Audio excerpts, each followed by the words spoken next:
Hello everyone, সবাই কেমন আছেন? আজকে বেরিয়ে পড়লাম দুটো কাজে। মামাকে বাড়ি দিয়ে তারপর রিয়ার জন্মদিনে যাব।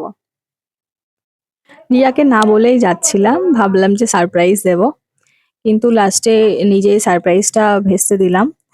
কারণ আজকে মেজদিও যাচ্ছে। পাপা আর শ্রেষ্ঠা কদিন ওদের বাড়িতেই থাকবে, তো সেই কারণে দিদি নিয়ে যাচ্ছিল। আর হাবড়াতে রিয়া এসেছিল ওদেরকে নিয়ে যাবে বলে। তো আমি ভাবলাম যে মামার সঙ্গে সবার দেখা করিয়ে দিই, কারণ সবসময় তো ওদের সাথে দেখা হয় না। তো সেইটা করতে গিয়েই আর কি রিয়ার সঙ্গে দেখা হয়ে গেল। তো ও বুঝে গেল যে ওর বার্থডেতেই এসছি। তো সারপ্রাইজ আর সারপ্রাইজ থাকলো না। তো যাই হোক, কিন্তু ওরা বেশ খুশি হয়েছিল। আর আমি ওখান থেকে গেছিলাম দিদা বাড়িতে। দিদার সঙ্গে একটু কথা টথা বলে ঘুরে তারপর চলে এসেছিলাম।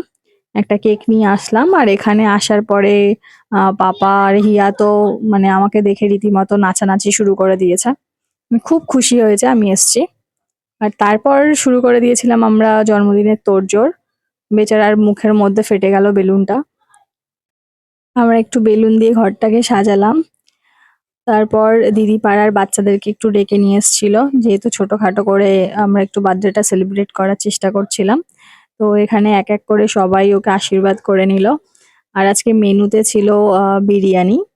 তো এটা বার্থডে গার্লই আমাদের রান্না করে খাইয়েছে।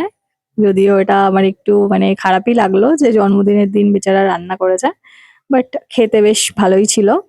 আর এখানে ওর কাকিমা, মানে দুই কাকিমা, ওর মা, আমি, পাড়ার বৌদিরা সবাই মিলে ওকে অনেক আশীর্বাদ করলাম।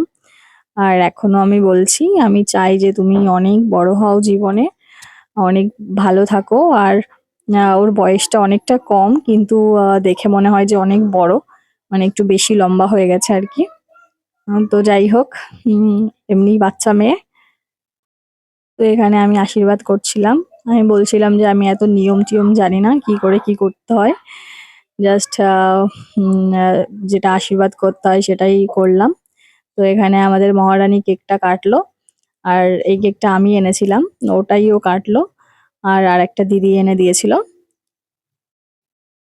সবকিছু মিলেমিশে বেশ দিনটা খুব সুন্দরভাবে কাটলো। আর ও একটু লজ্জা লজ্জাই পাচ্ছিল, যেহেতু অনেক ছোটবেলায় আমরা বার্থডে সেলিব্রেট করেছি ওর। তারপরে নর্মালি ওরা নিজেরাই করে।